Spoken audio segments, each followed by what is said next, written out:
দর্শক বন্ধু এবং প্রিয় আঙ্গুর প্রেমিক ভাই বোনেরা, আসসালামু আলাইকুম। আশা করি সবাই ভালো আছেন। আল্লাহর অশেষ রহমতে আমরা ভালো আছি। দর্শক বন্ধুরা, এখন চলছে সেপ্টেম্বর মাস এবং সেপ্টেম্বর মাসের আমরা লাস্ট দিনে আছি। এখন আজকে আপডেট দিব এখন আপনারা কি কি খাদ্য দিবেন এবং কেন দিতে হবে। এর আগের একটি পর্বে আমি দেখেছিলাম কেন খাদ্য দিতে হবে, আমি ভিডিও আকারে আপনাদের প্রকাশ করেছিলাম এবং বলেছিলাম আপনারা এই সময়ে সেপ্টেম্বর মাসে কি কি খাদ্য দিবেন। এবং আমাদের কথা শুনে যারা অলরেডি খাদ্য দিয়েছেন তাদের জন্য শুভকামনা এবং আশা করি ইনশাল্লাহ ভালো আপনারা রেজাল্ট পাবেন। এবং যারা এখনও খাদ্য দিননি বা ভাবছেন কি কি খাদ্য দিব, তাদের জন্য ভিডিওতে খুবই কার্যকর হতে যাচ্ছে। কারণ এই পর্বের মাধ্যমে দেখাবো বিভিন্ন ধরনের অনুখাদ্য আছে, আপনার ছত্রাক কি কি দিবেন, ব্রণ এটা সেটা সব কিছুর, এবং কি কি রাসায়নিক সার দিবেন সব কিছু বিস্তারিত এই পর্বের মাধ্যমে তুলে ধরব। আমি সবার আগে বলে রাখি যে এই খাদ্যটাই যে সেপ্টেম্বর মাসের আজকে লাস্ট দিন, সম্ভবত আজকে 29 তারিখ ভিডিওটা শ্যুট করা হচ্ছে। এই দিনে আমরা দিয়ে আর কোনো ধরনের রাসায়নিক সার আমরা দিব না, শুধু ওপরে আপনারা এনপিকে স্প্রে করতে পারেন অথবা বিভিন্ন ধরনের আপনার ছত্রাকনাশকটা অবশ্যই কন্টিনিউ স্প্রে করে যেতে হবে, মাকড়নাশকটা কন্টিনিউ স্প্রে করতে হবে। এবং কি করতে হবে, ওপরে শুধু আপনি স্প্রে করবেন ছত্রাক এবং মাকড়। আর এই গাছের গোড়ায় খাদ্য হিসেবে যেই খাদ্যগুলো দেওয়া প্রয়োজন আজকে আমরা এগুলো দিয়ে শেষ করে দিব। কারণ গাছ এখন শীত চলে আসতেছে, কুয়াশা আসতেছে, গাছকে আমাদের এখন ডরমেন্সিতে পাঠাতে হবে। তাহলে কি করতে হবে, খাদ্যটা কমিয়ে দিতে হবে, একবারে খাদ্যটা কমিয়ে দিতে হবে। এখন আমরা দিচ্ছি, এই খাদ্যটা মোটামুটি গাছের গ্রোথ হবে এবং পর্যাপ্ত পরিমাণ শক্তি সঞ্চয় করে রাখবে ফল দেওয়ার জন্য। কারণ এই যে 3 মাস পরে আমরা ইনশাল্লাহ গাছ 3 থেকে 3.5 মাস পরে যে আমরা পুনিং করব, এই গাছ মোটামুটি একটু গ্রোথ থাকার জন্য তো একটু খাদ্যর প্রয়োজন, সেই খাদ্যটা আমরা এখন দিয়ে দিচ্ছি।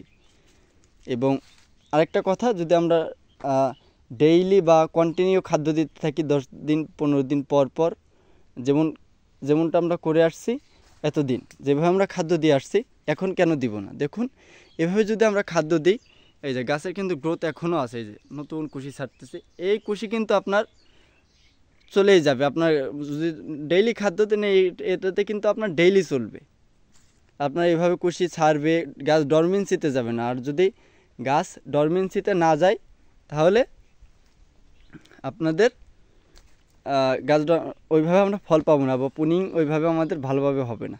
যাই হোক, কথা না বাড়াই, আমি আজকে দেখাবো কি কি খাদ্য দিচ্ছি আমরা। আসুন আজকের পর্বের মাধ্যমে দেখুন। আমরা প্রথমে নিলাম বোরন। এই যে আমি 2 বিঘা, আমার এই বাগানটা বাণিজ্যিক বাগান, 2 বিঘা আঙ্গুর বাগান, এখানে আছে 2 বিঘা। 2 বিঘার জন্য আমি মোটামুটি 4 কেজি বোরন নেওয়া হয়েছে আমার, যেগুলো হলো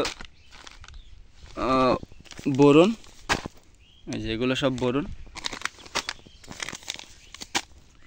আরও আছে। আমরা বোরন নিয়েছি এবং অনুখাদ্য নিয়েছি। অনুখাদ্যটা নিয়েছি আপনার টপ গোল্ডের হিউমিক অ্যাসিড। এই যে দেখুন, এটা আপনারা খুবই ভালো ব্যবহার করতে পারেন। এর আগে আমি ভালো আপনার ব্যবহার করে ভালো রেজাল্ট পেয়েছি আলহামদুলিল্লাহ, যার কারণে আবার পুনরায় নেওয়া। এবং জাকিয়া নামে যে আরটা আছে, এটাও একটু দিতে পারেন, অথবা আপনারা চাইলে টপ গোল্ডের হিউমিক অ্যাসিড দিবেন।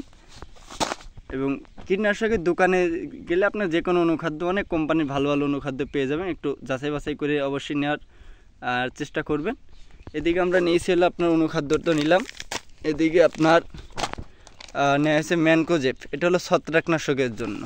দেখুন, আমাদের গাছে কিন্তু গাছের গোড়ায় গাছের গ্রোথ হঠাৎ করে বন্ধ হয় কেন জানেন? গাছের গোড়ায় ছত্রাকের আক্রমণের জন্য, অথবা গাছের গোড়ায় ছত্রাক আক্রমণ করলে কি হয়, অনেক সময় গাছের শিকড় রুট নষ্ট করে গাছটা মারা যায় অথবা গ্রোথ কমে যায়। আপনি নিজেও জানবেন না যে কী সমস্যা। এর জন্য অবশ্যই এই ম্যানকোজেবটা অবশ্যই দিবেন, ছত্রাকনাশক সারের সাথে মিক্স করে। এদিকে আরও আমরা কিছু নিয়েছি হলো আপনার কেঁচো ধ্বংস করার জন্য ফুরাডান নেওয়া হয়েছে। এই যে দেখুন, তা আপনার অতিরিক্ত বাগানে কেঁচো থাকলে এটা নষ্ট করে দিবে কেঁচো। তাহলে আমরা নিলাম বোরন, ম্যানকোজেব অর্থাৎ ছত্রাকনাশক, এবং নিয়েছি অনুখাদ্য নিয়েছি হিউমিক অ্যাসিড টপ গোল্ডের। এবং এখানে আমরা কিছু রাসায়নিক সার নিয়েছি 50 কেজি। আমার এখানে রাসায়নিক সার আছে, আমার 2 বিঘা বাগানোর জন্য 50 কেজি আমার মোটামুটি হলে চলে যায়, যার কারণে আমি 50 কেজি নিয়েছি। আপনারা প্রতি গাছে 100 গ্রাম করে, যাদের এরকম বড় গাছ তারা 100 গ্রাম করে সার দিবেন। 80 থেকে 100 গ্রাম সার দিতে পারেন। আশা করি বুঝতে পারছেন।